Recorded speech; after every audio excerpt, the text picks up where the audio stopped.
Hey, how's it going, guys? It's your boy Blu-rayDave back with another Fazbear Frights book series. The last episode, finally, after 2 long freaking years. I promise you guys this is still going to happen, and this will also continue with the Tales of the Pizzaplex books. By the time this video comes out, I just want to say, Happy FNAF Day, guys. 9 years. Yep. Next year will officially be the first decade since the franchise came out. And we got to keep the FNAF hype going, keep it alive, especially for the next 2 months, because, the movie.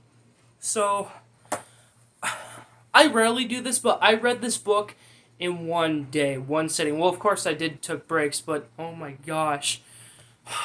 My problem is that, sure, it was expensive and I couldn't afford it at different times, but like when I got this early this year, this should have been my main priority with the FNAF franchise, right? I should have just gotten onto this right away. Oh, I guess better late than never, huh, guys? So you guys know the rules. Hopefully for the old time fans, if you guys remember, like 2 years ago, I reviewed like every 2 books of the series, and this is episode 6. So this will be regarding the last 2 books. Books 11 and 12, and if you guys don't know, yes, book number 12 does come in the 12 pack. I feel like Scott is going to release another one with the Pizzaplex books. I don't know, we'll see, but the last story though, guys, oh man, I really paid attention to it. I don't want to keep giving this book like high praise, like we gotta talk about book 11, right? Prankster. But you can get this digitally too, like let's say like Amazon Kindle, for example, right? Oh man. So yeah, 21 was when I took a break from reading the books. Well, it was because again I didn't have book number 12. But this book was pretty fun. Again, there was a lot of speculations going on with this book cover because it looks a lot like the FNAF 4 house, but this kid is older, and it's not the bite victim, so I'm just happy to confirm that it's not the kid. Well, obviously, because, well, the FNAF multiverse is a thing now because of the fan initiative, so, like, I mean, hey, anything can happen, right? But these stories, if you guys forgot, these do take place in the main FNAF canon, right? Like, yes, this book lore is also involved with the game lore, right? So, and if you guys also remember, I write down my opinions on, like, these blank sheets of, like, what do I think about the stories. So,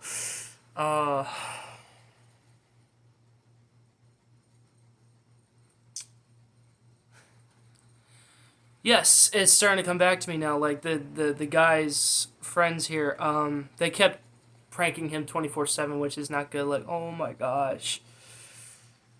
Jeremiah, yep, I wrote his name down, like, Jeremiah, like, yeah, you need to get better friends, man. Especially on his birthday, oh my gosh. It's really starting to come back to me now.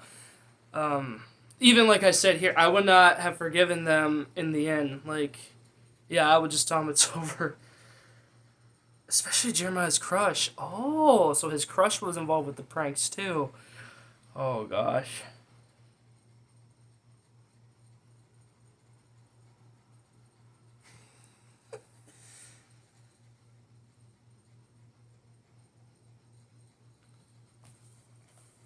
And of course, I have to be like vague with the stories too because I can't explain everything. That's just like some of the highlights. Like, yeah, I'm just happy that Jeremiah made it in the end.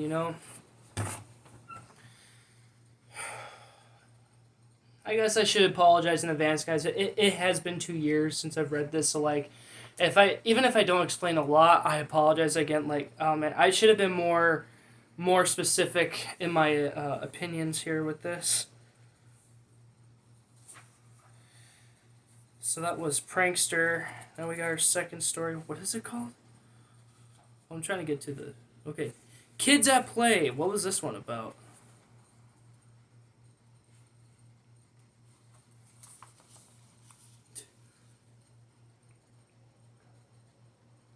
I guess in my opinions here, I said Joel was okay.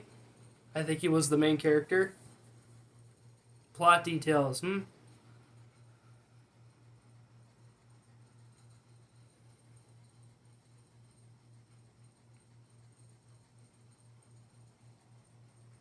Groundhog Day, huh? The ending felt like Groundhog Day? I'm gonna have to do more research on this. I should have done more research. Like what the early stories, guys. I used to like be like so heavily invested in like after I read the books, like the early ones. Like I looked into some of the other ones, like like Dako, for example. Like he explained it more detail, like more carefully.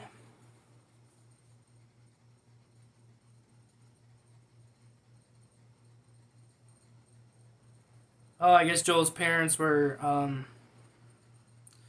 kind of pricks to him, I guess.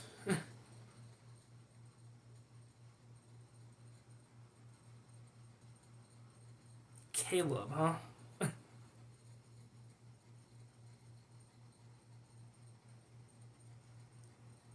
Yeah, I guess I never don't understand what happened to Joel. Like, did he disappear? I don't know. Find Player 2 is the last one. Okay, now where is and I'm actually happy that the last book didn't put what the last 11 books were doing. They were putting like these extra stories that were like consistent after like one another, and just like I wasn't really impressed with it. So what it's just like with the last one I said, this one was interesting.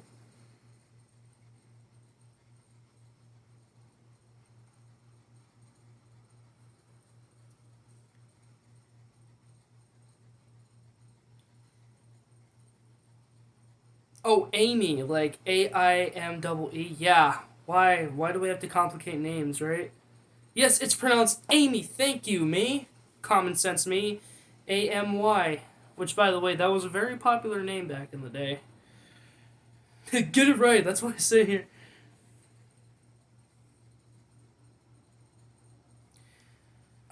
Again, I should have. Well, JC Penney's is in here. Like, you know what? I should highlight that one. I've highlighted so much stuff in the last book. Like,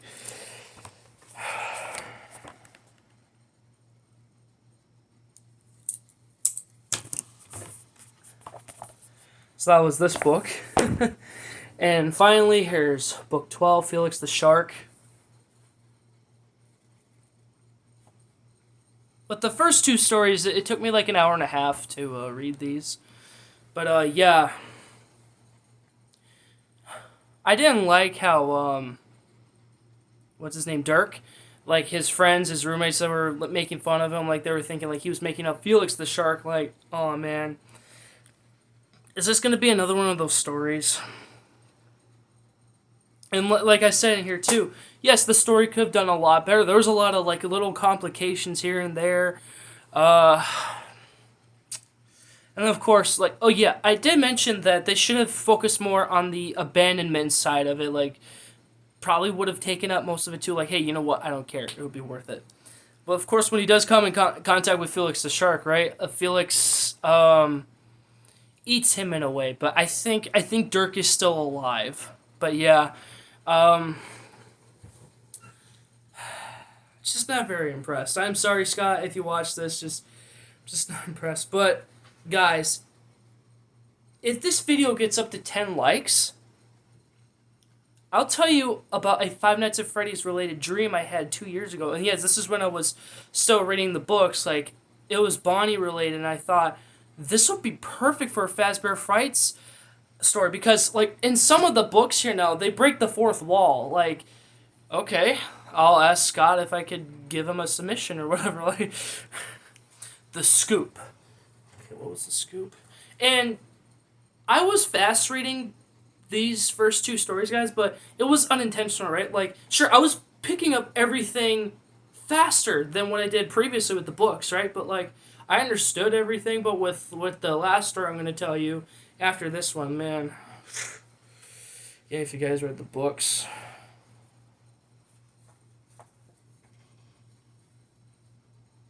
Yeah, I didn't think we'd get another fourth wall break. They kept bringing up FNAF 3 so many times. Like, oh my gosh. Like, Mandy, she was so cool. I liked how she looked into the game files. Like, it really brings back to the good old early, like, 2014, 2015 days, like the peak days of FNAF when people would go into the game files about FNAF. Oh, man. And they were talking about, like, those images, right? Like on a rare occasion, like when you start FNAF 3, sometimes those rare Springtrap images will pop up. Oh man, they're pretty creepy, but they're pretty cool at the same time because it's more. Is it safe to say hidden lore behind those pictures? I don't. I'm a veteran, so. And of course, game theory. He got referenced again. If you guys remember Fetch, he was referenced. He got referenced twice in this one. Like, oh my gosh.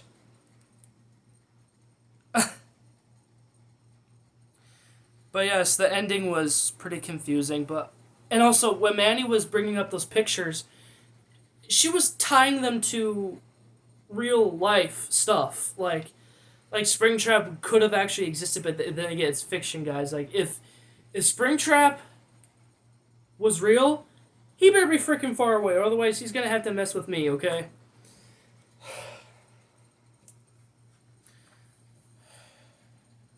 Alright. You're the Band. This one I really paid close attention to.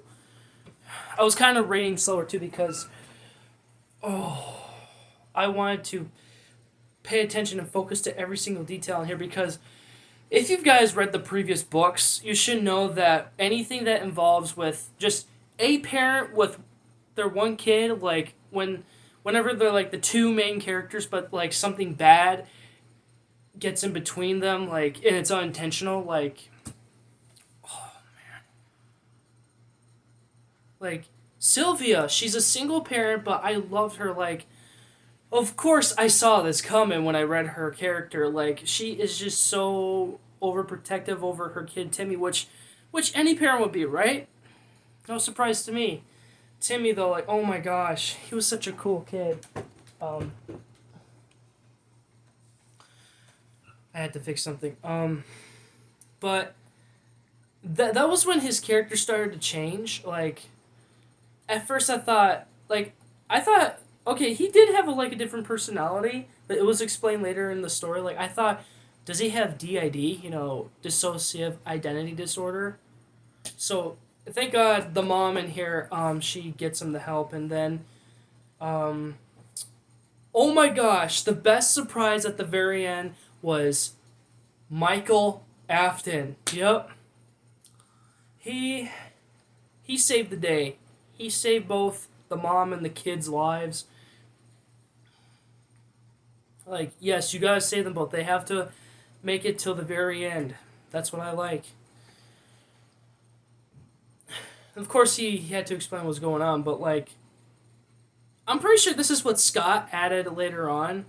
Because this wasn't in the first game. Like, apparently there was a Freddy mask that was possessed, and whenever the kid put it on, that's when he changed. So there was a shadowy figure, which I'm convinced that is Shadow Freddy, right? Because it would make sense, right? To save the boy, right? But, Michael, stop stalking, okay? I know that you're the hero in this one, but don't stalk. At least I'm happy to hear that he said he used to be a night guard over there. Like, yeah, keep bringing on the continuity. And for this story, I gave it a 10 out of 10. Yep. I gotta say, like, You're the Band is, like, the best story in this one. And of course, we have to acknowledge the graphic novels, right? These are the first two. I'm kind of caught up with everything now. There's still a few other books I need to get. I don't need to explain these ones to you guys, but the funny thing is that the stories are not the same like the books. Like, they're kind of out of order. Like, well, yeah, like with wait a minute.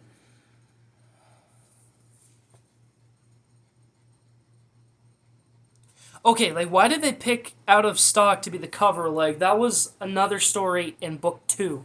At least Into the Pit and To Be Beautiful were the first two stories, right, from the first book. But, like, Out of Stock, like, as much as I love that story, like, why are you putting these, like, why are they out of order? And for the second one here, which one is this? Fetch, yep, that makes sense. So why not add the Fetch cover? Room for One More and The New Kid. I don't... For One More. Which one was that? Was that when the little Freddy kind of possessed the kid, and then the kid was little Freddy? Let me see.